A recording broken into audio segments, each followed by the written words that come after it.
Thank you, Mr. Chairman, and welcome back to our two distinguished witnesses. We've come a long way since early 2007 and quite a distance even since General Petraeus and Ambassador Crocker appeared before our committee last September. We owe these two patriotic Americans a debt of gratitude for their selfless service to our country. At the beginning of last year, we were engaged in a great debate about what to do in Iraq. 4 years of mismanaged war had brought us almost to the point of no return. Sectarian violence in Iraq was spiraling out of control. Life had become a struggle for survival, and a full-scale civil war seemed almost unavoidable. Al-Qaeda in Iraq was on the offensive, and entire Iraqi provinces were under the control of extremists.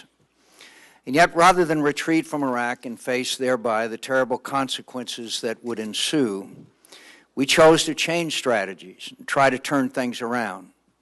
Instead of abandoning Iraq to civil war, genocide, and terror, and the Middle East to the destabilizing effects of these consequences, we changed the strategy and sent additional troops to carry it out.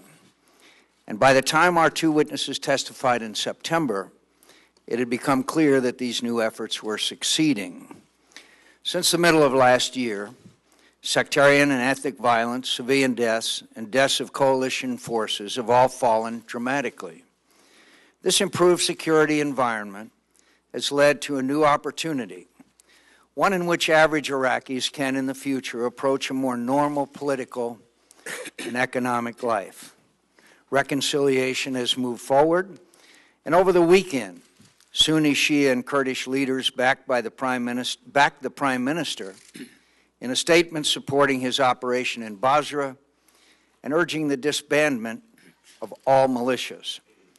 Much, much more needs to be done, and Iraq's leaders need to know that we expect them to show the necessary leadership to rebuild their country, for only they can.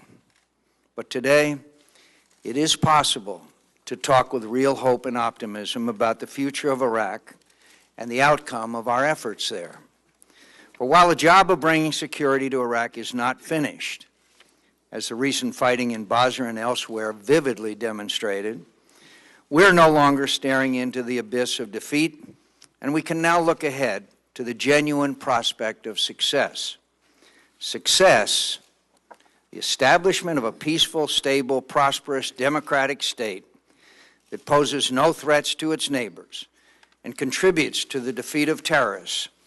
This success is within reach. And with success, Iraqi forces can take responsibility for enforcing security in their countries, and American troops can return home with the honor of having secured their country's interests at great personal costs and of helping another people achieve peace and self-determination. That's what I hope every American desires for our country and our mission in Iraq. Yet should the United States instead choose to withdraw from Iraq before adequate security is established, we will exchange for this victory a defeat that is terrible and long-lasting. Al-Qaeda in Iraq would proclaim victory and increase its efforts to provoke sectarian tensions, pushing for a full-scale civil war that could descend into genocide and destabilize the Middle East. Iraq would become a failed state. It could become a haven for terrorists to train and plan their operations. Iranian influence would increase substantially in Iraq and encourage other countries to seek accommodation with Tehran at the expense of our interests. An American failure would almost certainly require us to return to Iraq or draw us into a wider and far, far costlier war. If, on the other hand, we and the Iraqis are able to build on the opportunity provided by recent successes, we have the chance to leave in Iraq a force for stability and freedom, not conflict and chaos. In doing so, we will ensure... We're going to ask you, please, to sit down. No more demonstrations, or if there is another one, we're going to have to ask our Capitol Police to remove any demonstrations. I have had this experience previously, Mr. Chairman. If, on the other hand, when the Iraqis are able to build on the opportunity provided by recent successes, we have the chance to leave in Iraq a force for stability and freedom, not conflict and chaos. In doing so, we will ensure that the terrible price we have paid in the war, a price that has made all of us sick at heart, has not been paid in vain. Our troops can leave behind a successful mission, and our nation can leave behind a country that contributes to the security of America and the world. To do this, we must continue to help the Iraqis protect themselves against the terrorists and the insurgents. We must press ahead against al-Qaeda, the radical Shia militias, and the Iranian-backed special groups. We must continue to support the Sunni volunteers, the Iraqi awakening, as they stand up to al-Qaeda in Iraq. And we must continue to build the capacity of the Iraqi security forces so they can play an ever stronger and more neutral role in suppressing violence.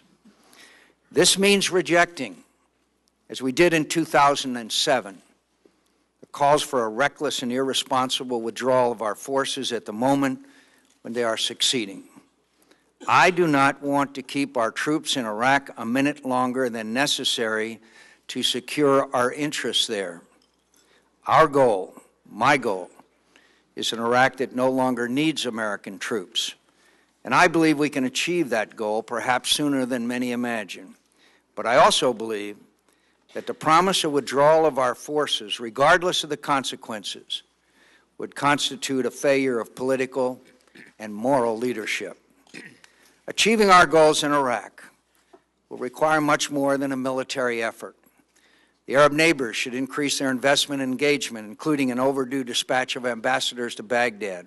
We should encourage greater United Nations involvement, building on the work its representatives have done on the Kirkuk issue.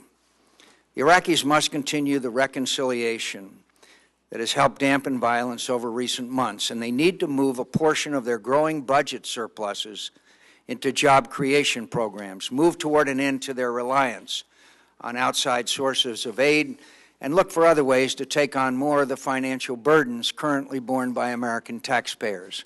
This is especially important as the government of Iraq continues to take in revenues it finds difficult to disperse through its own government channels. One way they might begin to do this is by contributing significantly to the Commander's Emergency Response Program, CERP, which pays for employment and reconstruction projects throughout the country. This is a start. Other programs of this type can and should be funded by the Iraqis themselves. By giving our men and women in uniform the time and support necessary to succeed in Iraq, we have before us a hard road. It is a privilege beyond measure to live in a country served so well by these individuals. The sacrifices made by these patriots and their families are incredibly great. Yet the alternative path is, in the end, the far costlier one. As we convene this hearing and as we continue to debate our future in Iraq, Americans continue to risk everything to accomplish their mission on our behalf. With the untold costs of their failure and the benefits offered by success, the Congress must not choose to lose in Iraq. We should choose instead to succeed. Thank you, Mr. Chairman.